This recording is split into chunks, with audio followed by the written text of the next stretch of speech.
economic policies globally, and for you to say, hey, little Demond Crump, from the 7th Ward, John F. Kennedy, hey, brother, come on, man, I want to give you a voice, and I know you're doing that with a lot of entrepreneurs around New Orleans, man. That right there should be saluted, and I appreciate you, man. I want to honor you, and I want people to know this about you, brother, because you are actively at meetings, and because, we've crossed paths at several meetings throughout the city to where, some people may think they're too big to go to some of these things, but you're there, man. You're supporting your people. So it's just not talk on your end, Brother Oliver. And that's why I call you the Honorable Oliver Thomas, because you have earned that right and that title, bro, as being one of the visionaries of our community. Well, so, I appreciate that, man. I appreciate, man. Prophet and I are committed to this. Is really ain't about us, man. It's about whatever, even when you disagree with us, man, we're giving it to you earnestly and honestly. And that's what we try to do here. But you, Pastor George Green, some great men and women throughout this country. For folks who don't know Pastor George Green, that's our homeboy here. But little church, big mind. That's right. Little building, big space.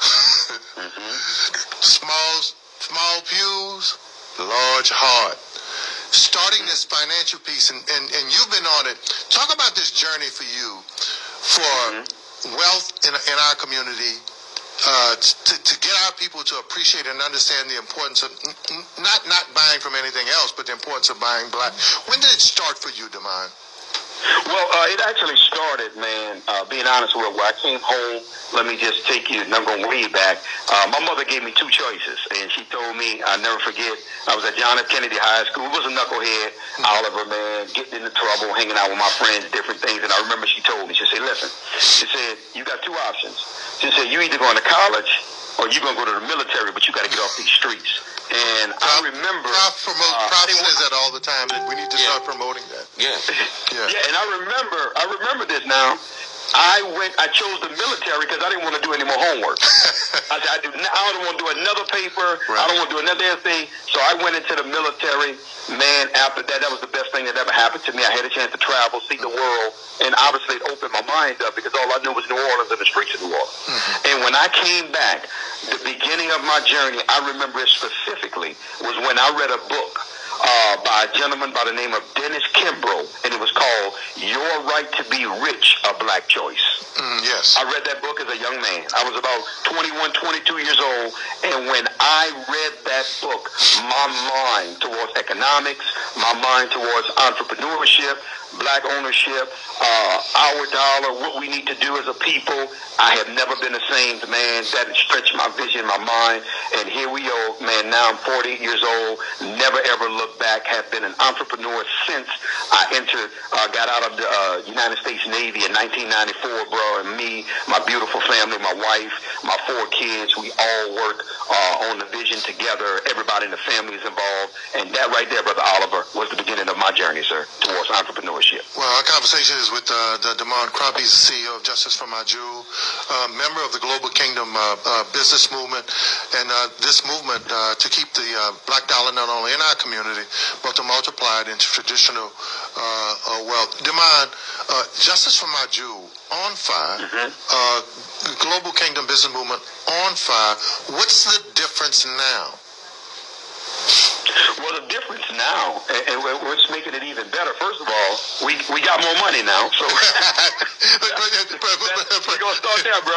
Look, every time somebody come on here with some power, some authority, and we start talking about solutions, and they dance around it, Prof say, there's a solution. Prof, let's give them more what? More money. More money. We can talk about all that other stuff all you want. It take money to make money. Yeah. That's correct.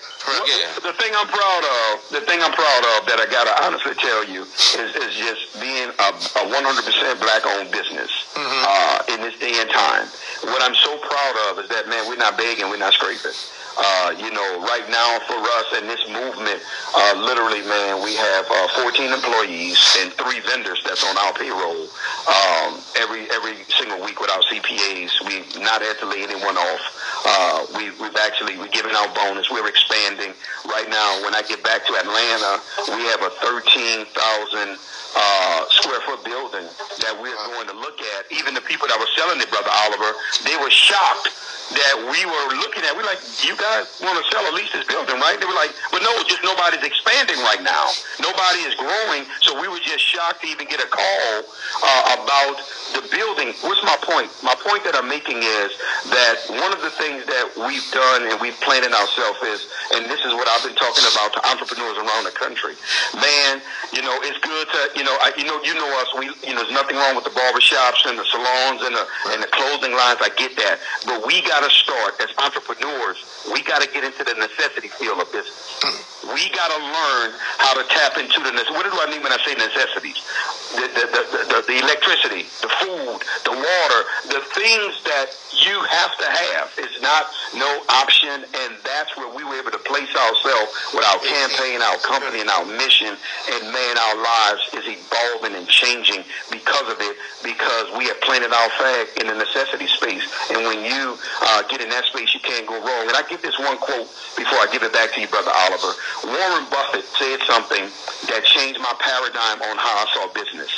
Me, like every other entrepreneur out there, you emotional towards business. All you want to get into businesses that you like, that's cool, that's sexy, that's this. And Warren Buffett said, what you like to do should be your hobby. He said, what the world does should be your business. Stop getting emotional. Stop getting caught up in what you like or what you don't like. Look at what's happening and what the world needs. Yeah, I'm listening, and all that sound good.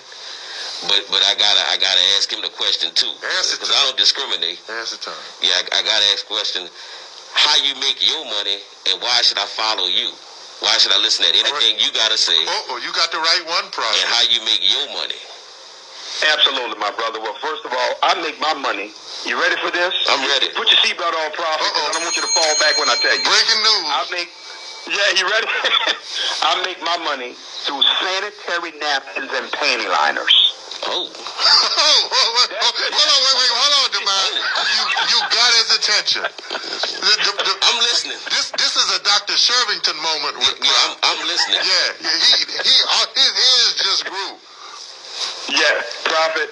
That's how, because we are the only 100% black-owned company in the world that's in this space. We have a Nobel Prize winning material that's infused into all our products that we've done for these females. We have literally created the Rolls Royce of this particular category and industry. The pantyliner. Hold on a second. You got the Rolls Royce of the pantyliner. Yeah, and sanitary napkins. Don't leave that out. And sanitary napkins. I'm gonna order my own ladies some of them. I'm bold about it. Yeah, but I like it. Let me tell you something. I'm listening. Necessity. And that's something that I always talk about, that we don't sell nothing that people need. We selling t-shirts. We selling what they want. We're selling what they want. Crawfish and t-shirts. But we ain't selling nothing that they need, things that they use on a day-to-day basis. Right. We don't have anybody dealing like in electronics. That are transcend, that are traditional, that ain't going nowhere. That just ain't going to the African-American community. Right. That's going out to the world. We don't own the means of production. We don't own the means of distribution. We don't sell things that people that everybody needs other than us. Right. Yeah, I like that. Proceed. You got his attention, Demond. Well, that's the thing, and when I say that, Prophet, I want you to understand, man, that for us, it was important that we plant our flag there. And that's why, like I say, man, a lot of people laughed and, oh, man, this dude losing his mind. But they didn't understand the vision. And I saw the market space that was open, because your Procter & Gamble's, your Kimberly Clark's, these are the individuals, corporate conglomerates dominate this space. Yeah. So we don't have a footprint in it. So now, for the first African-American owned company in the world to be getting that piece of the pie, a lot of people are thinking like, oh, they're looking back now, Oliver, man, you guys are genius. No, it's not that we're geniuses. It's very simple what we did. We saw a necessity. We saw a space that was open, and we took advantage of it, because we didn't create the sanitary napkin. We didn't come up with nothing revolutionary.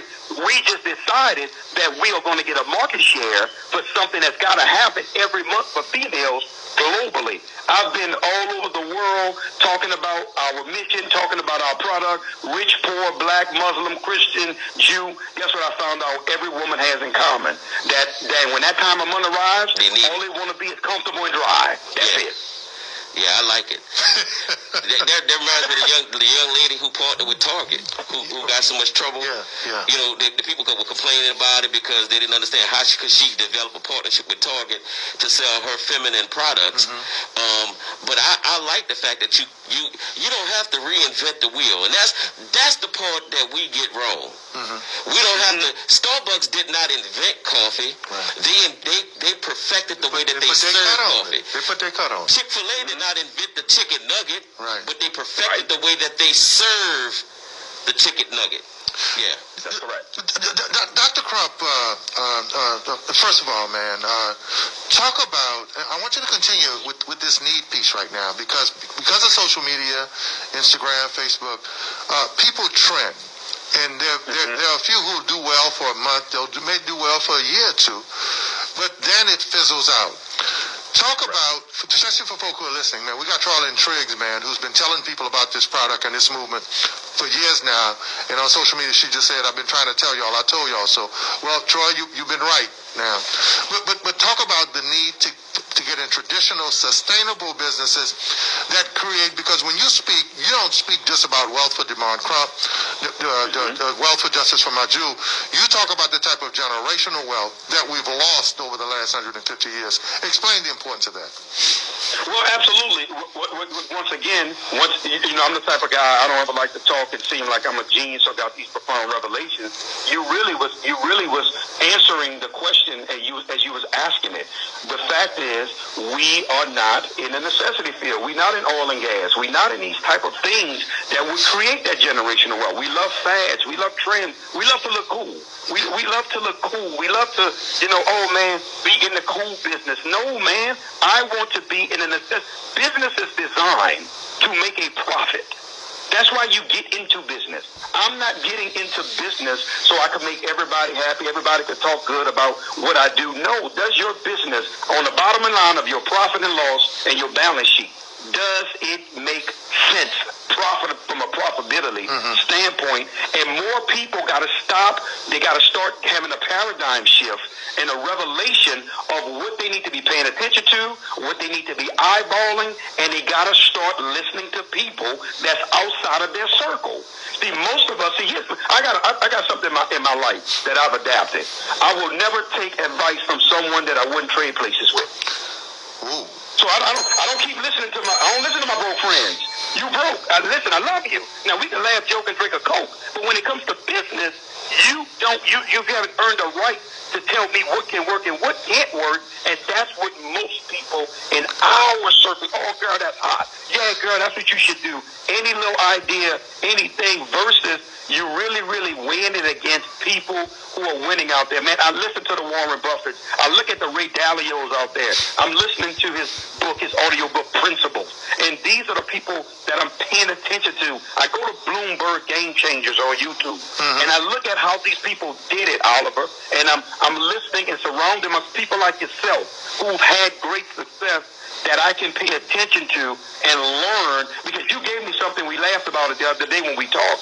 You said something that was so important, and I think it went over a lot of people's head at the last meeting we had when we were here in New Orleans a few weeks ago. Yes. Here's what you walked in the room. You opened up and said this. You said, it's not about who you know, it's not about what you know, but who know you. That's right. And I'm sitting there saying, that's what I'm talking about. In other words, powerful relationship with you having influence, where you can pick up the phone to make things happen, to make things move, to be able to move the actual, yardstick, Oliver. It's time out for the front and the stunting. I got all of that revelation out of what you said. All the showing off and saying what you do, how you do it. What can we actually prove, or what can we show? How can we move the change through relationships and influence in our community? Now it's time out for everything else, and I think that's been affecting us generationally. Man, we gotta stop trying to be so cool, man. You got a big thumbs up from Dr. Gary Clark, one of Professor's colleagues. You also, Reverend Willie Calhoun, man, one of the great activists, preachers and teachers in our community, and are fighting to restore the Lower Ninth Ward back to its splendor. His question, Dr. Calhoun's question is, where's your product produced, and how do people begin to access this product and be part of this movement? Well, actually, we are shipping, man. We are shipping right out of Atlanta, Georgia. That's where I am. That's where our actual office and shipping facility is. Atlanta. We ship all throughout the United States. We have not went into global territory yet. Keep in mind, our company is 18 months old. Mm-hmm. We have not went into the global territory today. But today, obviously, Oliver, you know this, is a private meeting that I'm here in New Orleans now at 3 p.m. There is a private meeting that we have in a private location with some key people in the city that's going to be there on today, because we have a lot that we got to talk about, and there's some people in the community who want to connect on some things that we're going to be able to do to give money back and fundraisers and just different things that we're going to be talking about. But yeah, we online. We actually, Pastor George Green website would be where everyone would be able to go. He's one of our key distributors throughout the nation, where you can actually literally go on his website, and information about the product is on there. We have little 30-second videos. You can order. We ship it right to your front door. All of this is taking place, man. Yeah, you're also going to be at the TNT Athletic Academy, man. That's right. King Mac, King Mac and his team have made their facility available to you. That's right. They've bought in, and I think there's 2 times today, correct? That's right. We have a 12 p.m. and a 7 p.m. And speaking of King Mac and the actual Motivation Athletic Academy, do you know this brother, the type of pool he had right here in this city? This brother has a video that we've done, man, and it's going viral now. I spoke with him yesterday. That thing is almost at 500,000 views. Yeah. Well, King Mac is making an impact, man. Hey, man, 12 p.m. and 7 p.m. today. Man, look, him and his team, and Mitch and the men and women over there, along with Brother Brian Randolph, and they look, what Mac has done is, it's true, a businessman who actually uses facility to help a whole lot of other people other than themselves, and I think you've done the same thing. So talk about what people can expect today. That's at 3445 Toledano, 12 p.m., that's noon, and also at 7 p.m. The private meeting is going to be at 3. But what can people expect at the noon meeting and the 7 p.m. meeting? Well, one of the things that we do what's called focus groups. And when we gather individuals, we actually demonstrate our product. It's one thing for you always, what I got the best, and it's, no, we're going to show you. We're going to show you why we're the Rolls Royce. We do what's called a focus group. We do a demonstration of our product. And really, once we do that little 10, 12 demonstration of our product, that's a wrap. Mm-hmm. It's over. Everybody got it. They see it. And then from there, what we do is we take questions. We engage individuals sell their products there. Because I know Miss Troyland Trigg, she sells bundles and bundles of product at these events, because people want to immediately buy on the spot, and then they're able to become a part of our customer base, because it basically is a test drive. They got a chance to actually test drive the vehicle, and for a lot of females, that's amazing. But I'm going to throw something at you, Brother Oliver. Throw it. You're going to be shocked at this one. Do you know we have pretty much more male supporters or male customers of this product than we do women? We have men that buy and sell this product like you won't believe, because you didn't pay attention to Prop's reaction. You started talking about a very important place to him. But I got another question. Okay, Prop. Yeah, because what are we doing here? Is this to recruit people to sell your product? Mm-hmm. No, sir. Or you selling the product? Because if you're selling the product, you could market your product on television, internet, all that. So I'm trying to get the understanding of what are we doing here at this 12 and 7 o'clock meeting. Why should people come? Well, for the 12 and 7 p.m. meeting, our primary focus is always selling our product. If a person decides they want to be distributor, we're not going to take that from you. So our focus is not for you to get involved with us. You make that decision. It's no if you're an entrepreneur, you got to for it, you do it. Well, hold on a second, and I know a little bit about how Prof. Yeah. Demond doesn't have Procter & Gamble money in terms of advertising, even though he does really well. So these kind of things in our community are extremely important. It's like the little Avon lady, or it's like many of the ways we got our products, our little catering services. We have to start this movement to rally around these products of need, to rally around these things that can create generational wealth. Because one of the things that happens, and anytime somebody come up and say they got a sales pitch, they think what they think you're trying to do. I ain't buying nothing. You're trying to get them to pitch you. Yeah, I ain't buying nothing. I've seen various products that people appear, and to me, these products have the pyramid. You said it right. You know me. Mm-hmm. You know me. I know how you was thinking. Yeah, you know how I was thinking. Yeah, you've been in my mind. I gotta watch that. No. I've listened to you. You've been in my mind. I listen to what you said. Yeah. I'm buying I gotta this. Protect my thoughts. I'm buying this product for every woman that I know, especially because there's an African American entrepreneur. There's someone this young man is stuck with this for a couple of years to make sure that this niche market, this need market, is something that benefits us. Go ahead, Damon. I'm talking for you right now, man. No. What I was saying, what I was saying, so the prophet could know is one of the things we never do, prophet. We've never. You can go online and look at any video you've ever saw me do, and I've never once asked no one to get involved with us. That's something we don't do. Mm-hmm. That's a decision that an individual has to make. Because here's what we want you to understand: if you want to be a customer of us, we want you to be. And we want you to continue to buy from us until it satisfies your palate. Now that individual has to make it. If that individual is saying, hold on, this brother's in our community, he making money, I would be a fool if I'm promoting his product and I don't get my piece of the pie. That decision has to be on you, not me. We got two more questions. I'm saying we have that avenue open for that individual that has that mindset. That's all. We got two more questions from social media. Dr. Brian Turner, one of the heads of psychology at Xavier University, says, great story. What advice would you give young people, folks, and how to find their need market?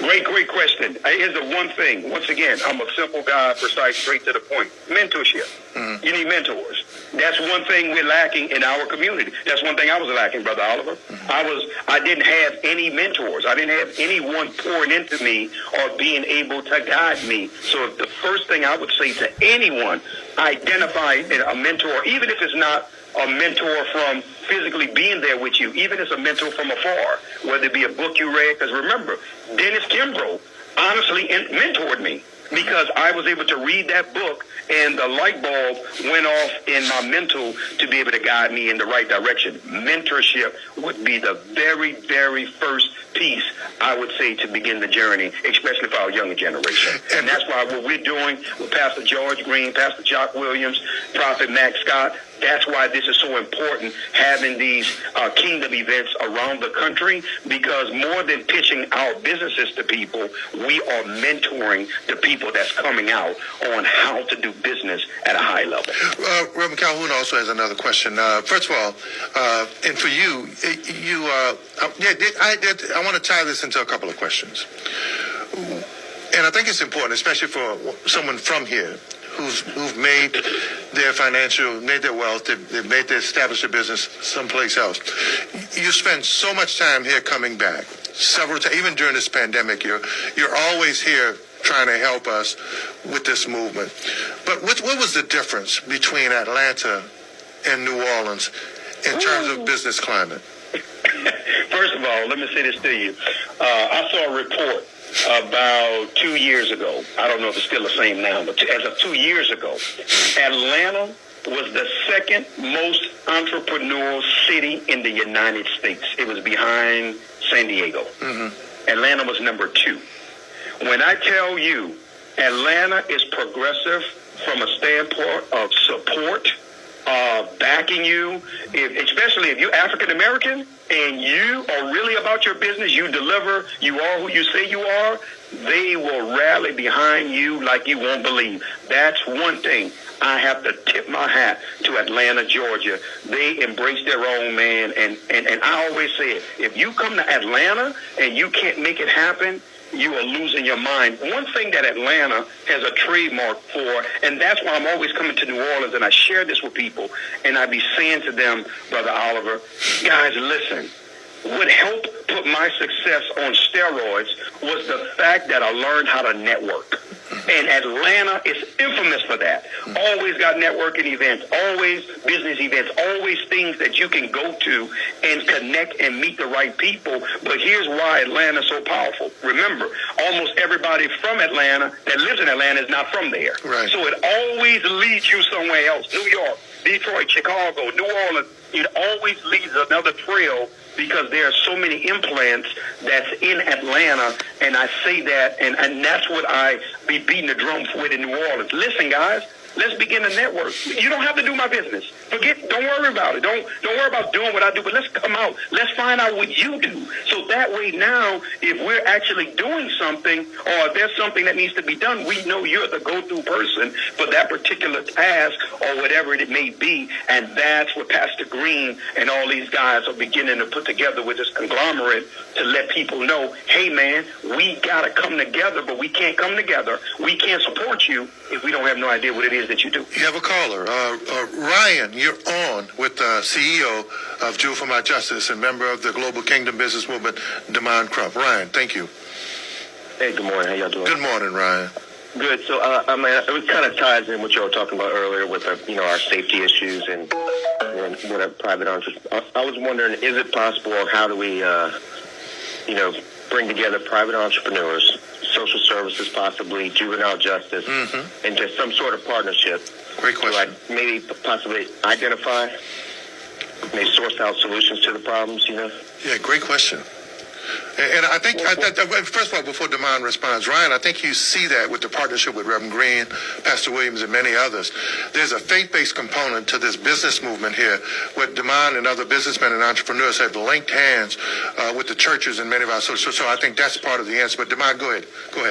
No, first of all, I would say I would love to be a part of that's where my heart is right now, man. For us prophets and different things like that, we bless, man, and I say that humbly. I'm not saying that in a way to be arrogant. Sure, no, we're blessed in that arena. So now where our heart is at, me, my family, the people that I'm associated with, is, man, we want to give back. When I say give back, we want to be able to pour in to these individuals. So anything, Brother Ryan, you can give your information to Brother Oliver. We can connect with Pastor George Green and all of us, and let's figure out the solution, man. Let's come together and let's see what we need to do, because coming back and forth from Atlanta here is nothing for us, man, and we want to be a part of my city, man. I love this city. I was born and raised here. It reared me, man, so I want to make sure that I'm doing my part to be able to make sure that I'm contributing. Absolutely. Ryan, Ryan, we're going to put you on hold so we can get your information to Damon. Okay, Ryan? Okay, you got it. Lee, put Ryan on hold so you can get his information so we can share with Damon. Damon, I want to, first of all, we got a couple minutes left, man. And to talk about, I've heard you and Pastor Green say, along with some of the meetings we've been in, that the civil rights movement of our time right now is closing the gap in disparity and attacking and attaching wealth. You believe that is the new movement, correct? Absolutely. Absolutely. And the reason being is, but once again, we are so fragmented. We do everything on the aisle, and everything is, I got to get mine. And that's the mentality. That's why, if Pastor Green, man, if you talk to him, Brother Oliver, he'll tell you. I didn't come to the table to even talk about my company or product. Pastor Green and Pastor Jock and them pretty much made me. I came to the table saying, listen, guys, I'm here with a pure heart. I don't have an agenda. How can I give back? Show people how to do business, man, how to profit and loss statements, how to register their companies, how to take care of their IP, their intellectual property the right way, get their trademarks and different things done. These are all mistakes and things that happened to me. I wanted to give foundational, fundamental things to be able to help people grow. And they were like, no, man, there's no way you can ignore your company or your product to be able to do this. And I only think that we can close that gap, Oliver. It's impossible to me if we don't come together. And I'm not talking about come together with the rah-rah speeches and the talking and the I got more than you stuff. No. Coming together to really coming up with some viable solutions. And just like you said, man, really impacting relationships and influence. Being able to put individuals together that can move the change in politics, community, all these different things that our other counterparts have been able to do is because they're always networking together. They're always having these meetings, and we're afraid of those type of things. If you want to work out your mind and your wallet and your aspirations and turn your trend into tradition, the motivational team is going to have a workout today, and that is at 3445 Toledano with CEO Damon Crump. That's at 12 noon and 7 p.m. You can come out and hear the CEO of Justice for My Jewel. And one more time, how can people follow you and stay in touch, and how can they keep up with what you're doing and get involved with this movement? Hey, man, with my Facebook, you can literally go to my Facebook, Damon Crump. I'm on Facebook. Well, I maxed out for friends, but send me a message and I'll figure out a way to communicate back with you. Or you can even email me directly, dcrump, D as in Delta Crump, CRUMP, at Jewel, JEWEL, pads, PADS.com. dcrump at jewelpads.com. I see you today, young man. God bless you. We appreciate you. Okay, thank you, brothers. My aunt is on social media, man. I said her daughter, my little cousin, since she moved to Atlanta, and her and her husband were already successful, they now have expanded to 4 more businesses there. Wow. Prof, I'm going to ask you the question: what is the difference? What is one of the things that you always have a talent for